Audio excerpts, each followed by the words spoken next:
not all embroidery hoops I made equal. Some are a godsend and some are total trash. And if you don't know the difference, you might be spending your money in the wrong place. So let's take a look at a bunch of embroidery hoops and you can decide for yourself which are worth the investment and which are not. And we're gonna go from worst to best to keep it interesting, all in my opinion, of course. Embroidery, quick tips. First we have bamboo hoops. Honestly, these won't hold fabric tension due to awful warping in the wood and flimsy enclosure which will bend if you tighten a screw a little bit too much. Bamboo hoops just look, feel, and perform cheaply. Although somehow they can be pretty pricey, which is another downside. I honestly don't have anything good to say about them. Next we have flexi hoops. These come in all kinds of different shapes and sizes and aren't really meant to be worked, because with these you cannot control tension whatsoever. This thing here, it's made for decoration and hanging purposes.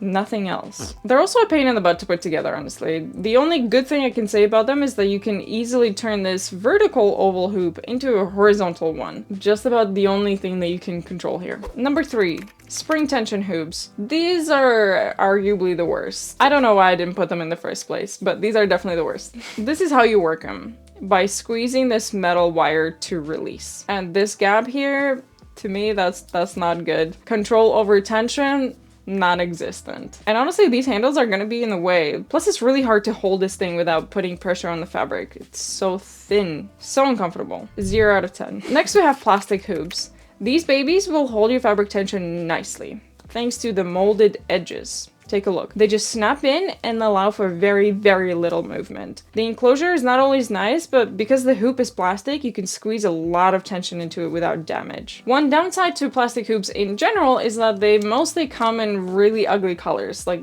come on. Not always though.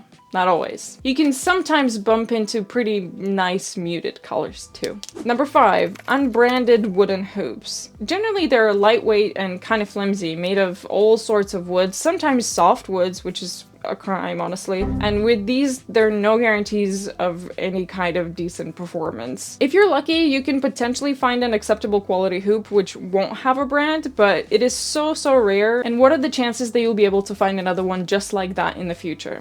I don't know. Number 6, Elbesee Beechwood hoops. These get high praise a lot, but not from me. I kind of hate these with a little bit of passion. You'll see why. I'll tell you why. Here are the facts. Okay? Beechwood it's made of is so inconsistent in quality. You never really know what you're getting. Could be real decent, no weird glue spots, no chips, no splinters, but could be all of those things. The enclosure, I gotta give it to them, it's beautiful. And if you're using a screwdriver, it's totally fine. It's functional. But as soon as you need to tighten the hoop using your fingers, good luck with that. I doubt that you'll be able to get a good grip on it because the screw is located so close to the wood that you just catch the wood. Though you should know that Elbesee also makes wider hoops like that, and they fixed that issue on here.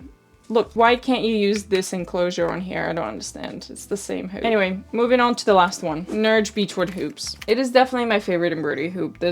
You can't beat it. You can't beat it. With these, you get the most amount of wood for the buck. I've never seen any chip or glue spots or any splinters on these hoops. Actually, sometimes on the edges right here, but that's pretty typical. The enclosure itself, along with the screw, is honestly the best. It's kind of grand and solid. Solid AF. Can't complain. Kind of, actually. I can't complain and I will complain about this one thing. These two parts, the screw and the enclosure, are both brass, but the enclosure has some sort of coating on it, which will come off with use, and it will come off inconsistently. It will kind of like break off in little bits. And personally, I don't love that. The enclosure itself takes a lot longer to patina compared to the screw. The screw goes old real fast. And so the inconsistency is just weird. It's weird to me to look at. But that's the only thing I will complain, honestly.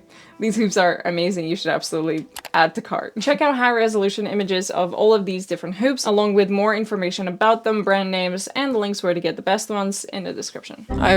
I forgot to mention this hoop right here. Can you see it? Guess how big that is? That's an embroidery hoop, by the way. Yeah.